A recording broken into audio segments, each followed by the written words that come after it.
Good morning to all of you, dear students. Hi, I am Rajiv Kumar. Once again, I am going to teach you related to chapter 6 in history. Also, this chapter is going on in your class. आज हम बात करेंगे इतिहास के chapter 6 के बारे में। जैसा कि आप सभी देख रहे हैं, the name of chapter 6 towns, traders and craft persons. तो जब हम किसी चैप्टर को एक्सप्लेन करते हैं, सबसे फर्स्ट उसके चैप्टर टॉपिक को एक्सप्लेन करते हैं। जैसा कि here are showing towns, traders and craft persons. तो ये पूर्ण रूप से संबंधित है टाउन्स शहरों के बारे में, ट्रेडर्स व्यापार के बारे में एंड क्राफ्ट पर्सन्स और उन शिल्पकारों के बारे में। दैट मीन्स नगर के व्यापारी या शिल्पी जन, उनके बारे में, उनसे रिलेटेड कहानियाँ, किसने क्या क्या कौन सी वस्तुओं का प्रोडक्शन किया, उनकी शिल्पकारी क्या थी, इन सब चीज़ों के बारे में आज हम अध्ययन करेंगे इस टॉपिक से। तो जैसे कि देखिए, towns, traders and craft persons, व्यापार, शहर, व्यापार एंड शिल्पकार। What would a traveler visiting a medieval town expect to find? That means what would a traveler, जो कि यात्री, विदेश से आने वाले, देश के दूर दराज क्षेत्रों से आने वाले, अगर किसी जगह विशेष को इंडिकेट करेंगे तो वहां पे व्यापार के क्रम में दूर दराज के क्षेत्रों से आने वाले व्यक्ति a medieval town expect to find, मतलब हम यह बात कर रहे हैं मध्यकालीन समय का, जो कि आपका totally history, that means related to chapter 7। जो चैप्टर 7 की हिस्ट्री जो है टोटली हम जानते हैं मेडिवल टाइम के अनुसार। जैसे आपने 6 क्लास 6ठी कक्षा में एंशिएंट हिस्ट्री के बारे में पढ़ा थोरो, आज जो हम समय व्यतीत कर रहे हैं उसे हम मॉडर्न आधुनिक के नाम से जानते हैं। और ये एंशिएंट और मॉडर्न के बीच, दैट मीन्स प्राचीन और आधुनिक के बीच का समय जिसका हम अध्ययन करते हैं, जो generally 700 to 1750 we know about, that means 700 से 1750 के बीच में। तो इन चीजों का अध्ययन करते हैं मेडिवल के रूप में, जो इसे हम मध्यकालीन कहते हैं। अब इसे समझेंगे, what would a traveller visiting a medieval town. तो जब यह बात कर रहा है यहाँ मेडिवल का, तो एक यात्री विजिटिंग, जो कि यात्रा कर रहा है अगर मेडिवल टाउन, मतलब उस मध्यकालीन टाइम के शहरों का, एक्सपेक्ट टू फाइंड, तो वो क्या उम्मीद करता है, मतलब वो क्या खोजने की उम्मीद कर सकता है, क्या पाने की उम्मीद कर सकता है। This would depend on what kind of a town it was. यह निर्भर उस चीजों पे करता है। और what kind of a town it was, that means यहाँ डिफाइन कर रहा है उन शहरों को कि उसकी प्रकृति क्या है, किस टाइप का शहर है और वह किस चीजों के लिए जाना जाता है, ये देखना जरूरी है।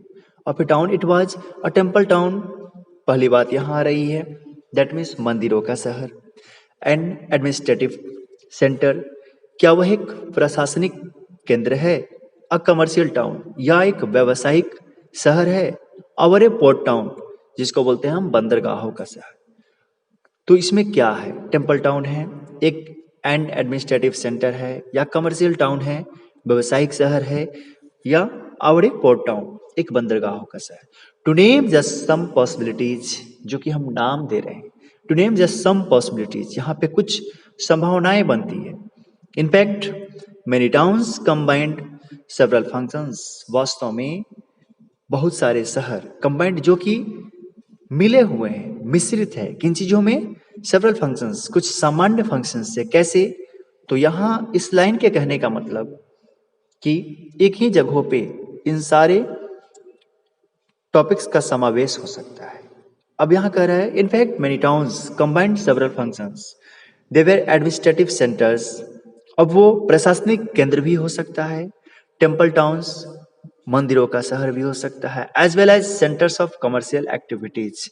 या दूसरी तरफ हम जाने तो सेंटर्स ऑफ कमर्शियल एक्टिविटीज, वह व्यवसायिक केंद्र भी बन सकता है।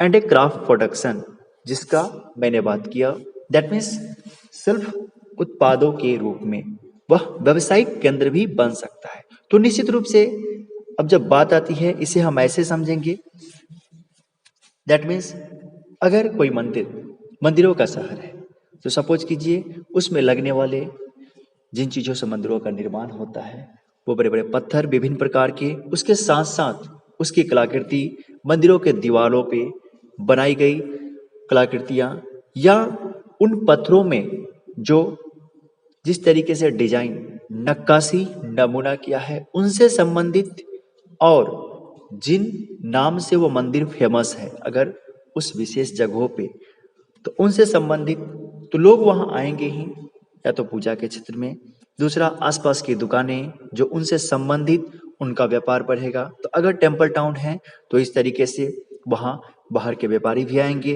विभिन्न प्रकार की वस्तुएं वहाँ पे अवेलेबल होगी जो कि मंदिरों में इस्तेमाल की गई है उससे संबंधित, उसे बेचने के लिए, तो खरीद बिक्री के लिए व्यापारी भी आएंगे। तो फिर वो कमर्शियल टाउन भी हुआ, व्यवसायिक केंद्र भी बना।